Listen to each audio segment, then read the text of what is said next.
Hello guys, आपका स्वागत है हमारे चैनल अनटोल्ड स्टोरीज पे। और आज की कहानी शुरू करते हैं। मूवी की शुरुआत होते ही हम एक हाईवे पे पहुंच जाते हैं जहां पे एक लड़की अपने हस्बैंड से हेल्प मांग रही है कि वो बहुत ज़्यादा मुश्किल में है। क्या उसकी हेल्प कर पाया था? एक चीख के साथ ही सीन शिफ्ट हो जाता है। हम पहुंच जाते हैं एक पुलिस स्टेशन में जहाँ पे एक लड़की बताती है कि उसके हाथों से खून हो चुका है। उसकी इन्वेस्टिगेशन करने के लिए पुलिस वाले जब उसके घर पे जाते हैं तो उसकी जांच पड़ताल करने लगते हैं। तो वो लड़की बताती है कि वो घर पे अकेली थी, तभी उसका बॉयफ्रेंड उसके घर आ गया था और जब वो प्राइवेट टाइम स्पेंड कर ही रहे थे तभी अचानक उसकी बहन वहाँ पे आ जाती है। वो कैसे भी करके अपने बॉयफ्रेंड को वहाँ से छुपा देती है और अपनी बहन को डिस्ट्रैक्ट करके कोई काम में लगा देती है। और रात होते ही वो अपने बॉयफ्रेंड से मिलती है और जैसे ही वो बहुत ज़्यादा क्लोज आ जाते हैं, उनकी बहन ये सभी आवाज़ें सुन के उनको रंगे हाथ पकड़ लेती है ना। यहाँ पे ये लड़की बहुत ज़्यादा गुस्से में आ जाती है कि आखिर उसकी बहन ऐसा कर कैसे सकती है। तो वो जाके अपनी बहन से झगड़ा कर लेती है और झगड़ा करने के बाद वो अपने बॉयफ्रेंड को बताती है कि वो फ़िलहाल के लिए यहाँ से चला जाए क्योंकि सिचुएशन अभी कंट्रोल में नहीं। और उसका बॉयफ्रेंड भी उसकी बात मान लेता है और वो वहाँ से निकलने का फ़ैसला कर लेता है। पर बाहर जाते ही उस लड़की की जो बहन होती है वो उसको इनडायरेक्टली अपने क्लोज आने के लिए बोल रही होती है कि मेरी बहन बहुत ज़्यादा बच्चों जैसा बिहेवियर करती है, तो तुम प्लीज़ मेरे साथ रह लो। और ये लड़का भी उस चीज़ के लिए एग्री हो जाता है और ये दोनों इंटीमेट होने ही वाले होते हैं। पर तभी वो लड़की अपने बॉयफ्रेंड को ऐसे किसी के साथ देख के बहुत ज़्यादा गुस्से में आ जाती है और वो उन दोनों की जान लेती है। और उसी के बाद उसने पुलिसमैन को कॉल किया है ना। पुलिसमैन जब उनका घर इन्वेस्टिगेट करता है तो उन्हें पता चलता है कि यहाँ पे तो कोई खून हुआ ही नहीं, ये कोई क्राइम सीन है ही नहीं। यहाँ से निकलते ही जब वो उसके पापा से बात करते हैं कि आखिर ये सब क्या लगा रखा है, तो उसके पापा बताते हैं कि मेरी बेटी नंदिनी बहुत ही खुशमिजाज लड़की थी, वो बहुत ही सक्सेसफुल और हैप्पी रहने वाली थी, पर उसके साथ कुछ हुआ था। तो हम कहानी में पीछे जाते हैं जहाँ पे हम नंदिनी को देख पाते हैं जो अभी अभी प्रेग्नेंट हुई है और वो और उसका पति भरत बहुत ज़्यादा खुश है इस चीज़ को लेके। भरत भी इन दिनों उसका बहुत ज़्यादा ख्याल रखता है कि उसको और उसके आने वाले बेबी को कोई भी तकलीफ़ ना हो। इसी चक्कर में उसने अपना बहुत सारा काम छोड़ा हुआ है। तो आज जब उसको कॉल आता है काम के लिए, नंदिनी ही उसको फोर्स करती है कि तुम जाओ, अगर कोई हेल्प चाहिए होगी तो मैं तुम्हें कॉल कर लूँगी। तो उसकी बात मान के भरत जब जाता है तभी अचानक थोड़ा सा ज़्यादा वर्क करने की वजह से नंदिनी का लेबर पेन शुरू हो जाता है। वो भरत को कांटेक्ट करने की ट्राई करती है पर नेटवर्क एरर की वजह से उससे बात नहीं हो पाती और वो अपनी कार लेके खुद ही हॉस्पिटल की ओर बढ़ने लगती है। तभी जब भरत नेटवर्क एरिया में आता है तो वो नंदिनी को कॉल करता है ना। यहाँ पे हमें मूवी की शुरुआत वाला सीन देखने मिलता है कि नंदिनी भरत से हेल्प मांग रही थी कि वो बहुत ज़्यादा पेन में है और वो ये सब बर्दाश्त नहीं कर पाती। थोड़े ही आगे जाके उसकी कार का एक छोटा सा एक्सीडेंट हो जाता है और उसकी कार एक गड्ढे में गिर जाती है। वो बेहोश हो जाती है और जब उसकी आँख खुलती है तो उसे समझ आता है कि उसका बेबी उसने खो दिया है। उसको ट्रैक करते हुए भरत भी वहाँ पे आता है और उसको वहाँ से उस गाड़ी में से निकाल के बचा के बाहर लेके आता है। तभी नंदिनी उसे बताती है कि हमारा जो बेबी था उसकी बॉडी अभी भी उस कार में है। तो ये सब देख के भरत तुरंत जाता है गाड़ी की ओर और गाड़ी में जब वो अपने बेबी को देखता है तो वो बहुत ज़्यादा इमोशनल हो जाता है।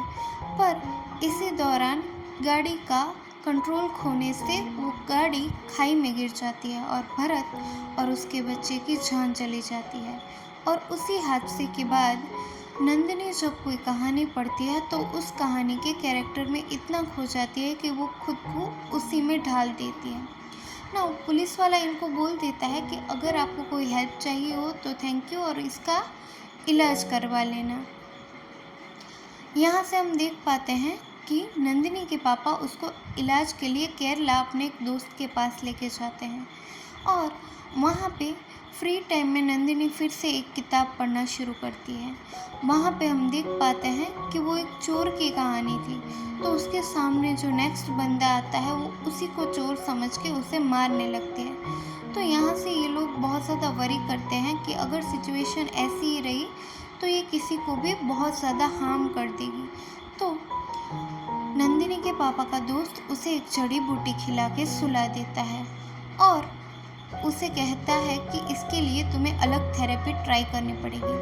तभी नंदिनी के पापा उसी पुलिस इंस्पेक्टर को कॉल करते हैं और बताते हैं कि मुझे इन वैद्य ने ऐसा बताया कि अगर हम उन लोगों को इनके सामने लाके रख दे तो नंदिनी अपना भ्रम छोड़ देगी। लकीली वो पुलिस वाला भी उन एक्टर्स को जानता था जो मैगजीन नंदिनी पढ़ रही थी, तो वो अपनी पहचान लगा के उनकी एक मीटिंग फिक्स करता है और इन्हीं की एक मीटिंग में ये लोग आपस में बात करने लगते हैं। शुरुआत में तो नंदिनी बहुत ज़्यादा डरती है, पर धीरे धीरे वो उनके साथ घुल मिल जाती है।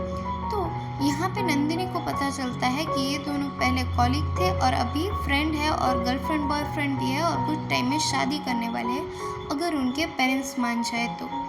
पर तभी इंस्पेक्टर आके उनको उनकी मीटिंग एंड करने के लिए बोलता है। नेक्स्ट डे हम देख पाते हैं कि नंदिनी की हेल्प की वजह से इन दोनों की शादी फिक्स हो जाती है। उसने खुद उनके पेरेंट्स से बात की थी ना, और थैंक यू लेने के बदले वो बोलती है कि आज मेरा बर्थडे है तो तुम लोग मेरे बर्थडे पार्टी में ज़रूर आना। बर्थडे पार्टी की शुरुआत में तो हमें ऐसा लगता है कि नंदिनी शायद राहुल को पसंद करती है, पर कुछ ही देर में उसका ओपिनियन बहुत ज़्यादा बदल जाता है क्योंकि राहुल का पूरा फोकस उसकी गर्लफ्रेंड पे होता है। पर केक काटने के बाद थोड़ी ही देर में लाइट्स चली जाती हैं और वहाँ पे राहुल को नंदिनी बेहोश मिलती है। वो बहुत ज़्यादा डरी हुई थी, तो राहुल उसे कंसोल करता है। तभी अचानक नंदिनी चिल्लाने लगती है कि मैंने उसे मार दिया, मैंने उसे मार दिया, और ये बोलते बोलते वो बाहर की ओर भागने लगती है। और वहाँ से जाने के बाद वो फिर से पुलिस को कॉल करती है कि मैंने उन दोनों को मार दिया है। Now as we all know कि पुलिस वाले को पता है कि इसने पहले भी हमें मिसलीड किया था, फिर भी उसकी तसल्ली के लिए वो दोबारा उसका घर चेक करता है, पर उसे कोई भी क्लू नहीं मिलता। तभी वो उसके पापा के बारे में पूछता है तो वो बताती है कि मुझे कोई आइडिया नहीं। तभी उसके पापा भी उधर ही आ जाते हैं और वो बोलते हैं किसी काम की वजह से वो बाहर गए थे पर अभी वो फ्री है। नाउ यहाँ से जाते वक्त एक बार तो उस पुलिस वाले को ऐसा लगने लगता है कि वो भी अभी चीज़ें हेल्यूसिनेट करने लगता है, पर वो खुद को संभाल के वहाँ पे निकल जाता है। सीन 3 महीने बाद जाता है जहाँ पे उसी इंस्पेक्टर को उसी मॉडल राहुल की मिसिंग रिपोर्ट मिलती है, साथ में उसकी गर्लफ्रेंड की भी। तो वो तुरंत ही नंदिनी के पापा को कॉल करता है कि नंदिनी आखिर कहाँ है। तो वो बोल देते हैं कि नंदिनी तो अभी रिहैब सेंटर में है। तो वो पुलिस वाला भी जाता है रिहैब सेंटर में नंदिनी को देखने के लिए, पर वो जब उसको देखता है तो उन्हें भरोसा हो जाता है कि ये लड़की तो सच में पागल ही होगी। पर यहाँ से निकलने के बाद वो एक गहरी सोच में पड़ जाता है कि आखिरकार कैसे वही लोग मिसिंग हो रहे हैं जिनसे नंदिनी मिली। तो वो नंदिनी से मिलता है और उसे गन पॉइंट पे लेके उससे सच्चाई जानता है। तो नंदिनी भी हमें बताती है कि वो अपने पति भरत के साथ बहुत खुश थी और उस दिन जब उसकी कार का एक्सीडेंट हुआ था उसकी वजह और कोई नहीं बल्कि राहुल और उसकी गर्लफ्रेंड थी। और इन सब के बावजूद भी जब वो राहुल से अपने बच्चे के लिए और अपने लिए हेल्प मांगती है, वो उल्टा ही उसकी कार पे और डैमेज करके उसकी जान जोखिम में डाल देता है। तो उसे पता था कि कहीं ना कहीं उसके पति और बच्चे की मौत की वजह राहुल और उसकी गर्लफ्रेंड है। तो वो फैसला कर लेती है कि कैसे भी करके वो उनकी जान ले ही लेगी, और फाइनली उसने ऐसा किया। 2 बार उसने पुलिस को झूठ बोल के मिसलीड किया था, तो शायद इस बार भी वो ऐसा ही समझे कि नंदिनी झूठ ही बोल रही है। एज वी ऑल नो कि बार बार बोला गया झूठ भी सच होता है, और ऐसे नंदिनी अपने पति और अपने बच्चे की जान का बदला ले लेती है। आज के लिए बस इतना ही। Thanks for watching.